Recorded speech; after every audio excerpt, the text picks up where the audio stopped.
Hey guys, this is Max from Arsenal Giants PS3, and this is a video I've been wanting to do for quite some time. Basically, it's going to be a group of 4 videos going into depth about team analysis for Euro 2012. First up is Group A, consisting of Poland, Russia, Czech Republic and Greece. And I will cover basically in this series all the teams competing, star players and how I reckon they will do. So first up we have Poland. Now Poland, obviously they are co-hosting it with the Ukraine, and I reckon Poland will be a good team. Obviously home advantage plays a massive part in the tournament, and Poland have quite an attacking team.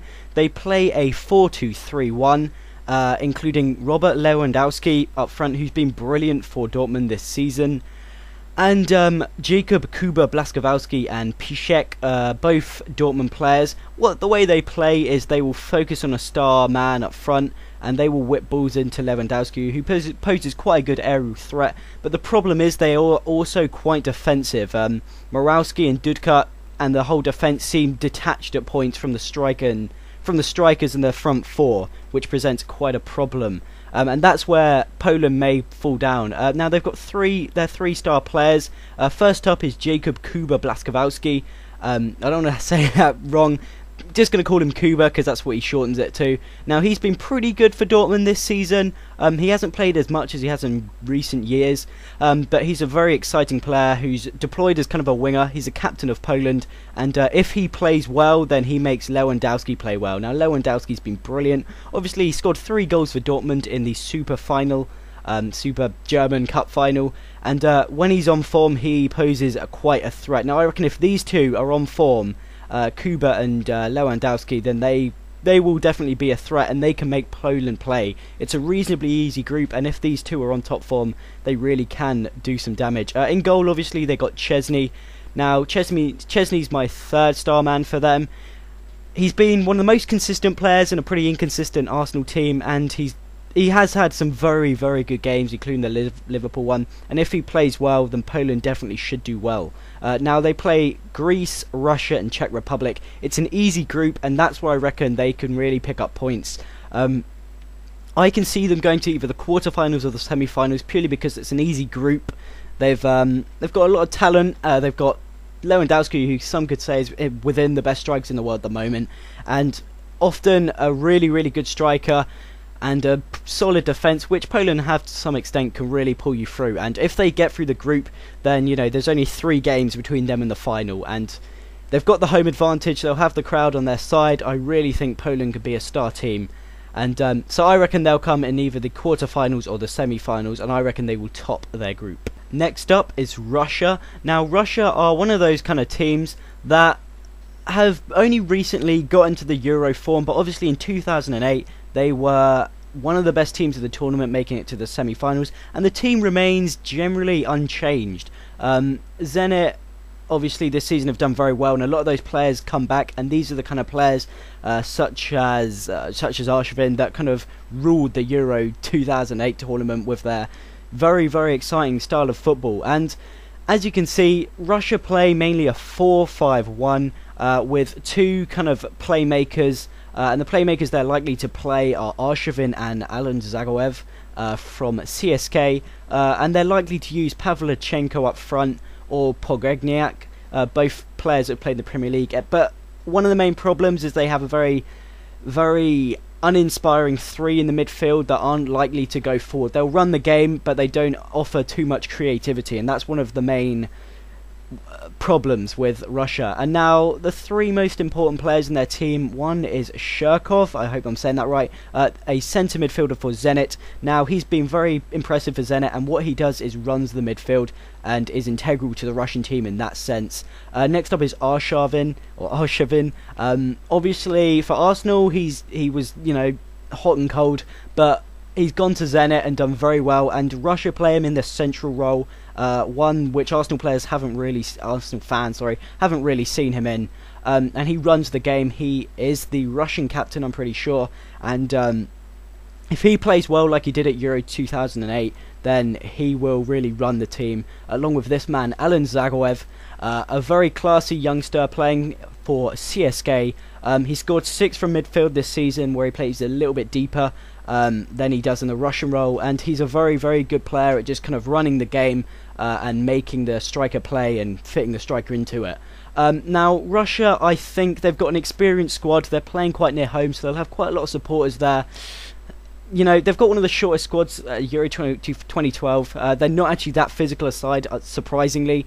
But if they recapture some of the magic of 2008, you know, the players recapture that kind of form they were in, and the front four play well, then I can see them doing well. You know, if Oshrin and Zagoev play well, then the striker's likely to do well as well, because they rely so much on this attacking edge, and I can see them making it to the quarterfinals. They've again got a reasonably easy group, so they are a team to look out for, and I reckon, you know, if they recapture some of the magic, they will definitely find themselves in the quarterfinals.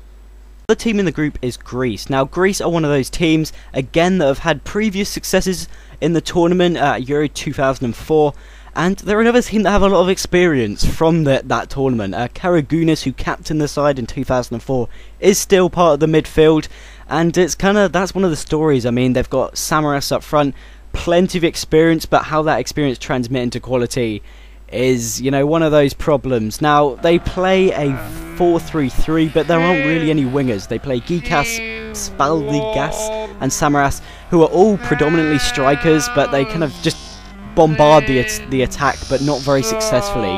They've got a very solid back four with the two Papadopoulouses, but again, the midfield lacks creativity, and they're basically building on a solid back four. Now, one of these defenders is Papadopoulos. Now, he's one of those players which has been very good for Schalke this season. He's a very strong defender, heart of the defence, and he will keep, you know, they won't concede too many goals, but one of their other main players, Samaras, he's not exactly going to score too many as well. Now, he's been okay for Celtic this season, and the times he's been on the pitch, really. And he's a player with plenty of experience, and he's going to have to score goals if Greece want to go forward. And now, one of the kind of dark horses is Fatsfildes. I can't say his name. He's done pretty well. He's known as the Greek Messi. He's got plenty of flair, but he's not always started. I think it's Otto Rengau doesn't always start him, and he's kind of a dark horse in the team. But if he plays and plays well, has a good tournament as a young player, that creativity could really drive Greece through. Now, they play, you know, Poland, Czech Republic, and Russia, and again, the lack of creativity means I can only see them going out in the group stages. Not many fans are likely to travel due to the country being bankrupt. Group stages at best, to be quite frankly honest. They're just a team with so little creativity and not very well managed, and it's all going to rely on how well their defence does and if they can grab some goals up front. But quite frankly, I can't see them going through. You know, it all relies on how Fatsfildes is going to play, if he even does get to play, and but if he really does add some creativity, if the strikers have good games, then I can see maybe coming third. I mean, I'm going to say Greece are going to be knocked out in the group stages, unfortunately. Finally, in the group is the Czech Republic. Again, another team that have been pretty good in previous tournaments, but in recent years, not so much. Obviously, they won it in 1976 when they were part of Czechoslovakia. But since Euro 2004, their last decent performance, they haven't been as good. Were uninspiring at Euro 2008, and they are a team again built very much on old players. Rosicky is still a central part of the team, as well as Milan Baros and Plazil. And the 4-2-3-1 they play is reasonably static. Again, it relies very much on the attacking players and the wide players who haven't been too good, and it relies on that front two of Rosicky and Baros. Now, it's going to be vital that these two perform in order for the Czechs to do well. Obviously, Czech in goal is pretty good, and the two centre-backs have been solid this season, Hubnik and Sivoc, but they are a team very much which needs the front two to do well, because you cannot rely on defence alone, as other teams have shown. And one of their central players is obviously Tomasz Rosicky, or Rosicky, however you want to say it. Rosicky has been very good in the second half of the season for Arsenal, and he was showing that form earlier on for the Czechs, and it's vital that he, plays and runs the game and brings Milan Baros into it, so Milan Baros isn't isolated, for them to do well. Now, Baros is one of those players which was very, very good at Euro 2004. As the Czechs almost starred as they beat Holland, but since he's moved to Turkey, he got 8 in 28 this season, which is pretty good, but he was kind of replaced by Elmander, and he's going to have to recapture old form in order to guide the Czechs through this tournament. Now obviously in goal they've got Petr Cech, who's been sublime for Chelsea this season, recaptured the form of pre-injury basically 2005, 2004, and if obviously a goalkeeper is integral to doing well, and he's been very, very good this season, and if he plays well for the Czechs, you know, he could kind of guide them through with the solid defence they have. Now the Czechs, they are, you know, they didn't do too well in qualifying. They actually lost to Lithuania at home, and they only scored 12 goals in a group which included Liechtenstein. Goals are a problem for them, but if Rosicky and if Barros play well, then you know you can see them maybe getting to the quarterfinals, and that would be a massive success for them if they did. But I can only see a group stage knockout for the Czechs purely because they lack, you know, a truly creative midfield. The wide players aren't that good. Barros is kind of running out, and they're again another team which is built on previous success but running out of experience.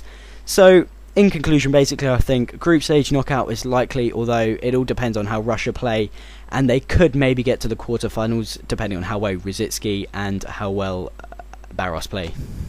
So in conclusion, guys, I reckon the group will finish Poland winning the group, Russia second, Czech Republic and Greece fourth and third respectively. I reckon Russia and Poland will be the two teams that go through, purely because they've got the most quality and talent in their teams, although Russia and Czech Republic could, you know, that could move around. The game to watch, I'd say, is Poland versus Russia. I reckon it'll be a very heated and interesting affair, as both teams, you know, obviously Poland will technically be at home, but Russia isn't too far away, so there should be quite a lot of really good support for both of them, and that is on June 12th on ITV for those who live in Britain. The player to watch is Robert Lewandowski. Now, Lewandowski, obviously, he's been brilliant for Dortmund, and I reckon if he plays well, Poland will do really well in this tournament. And hence, Poland are my team most likely to succeed.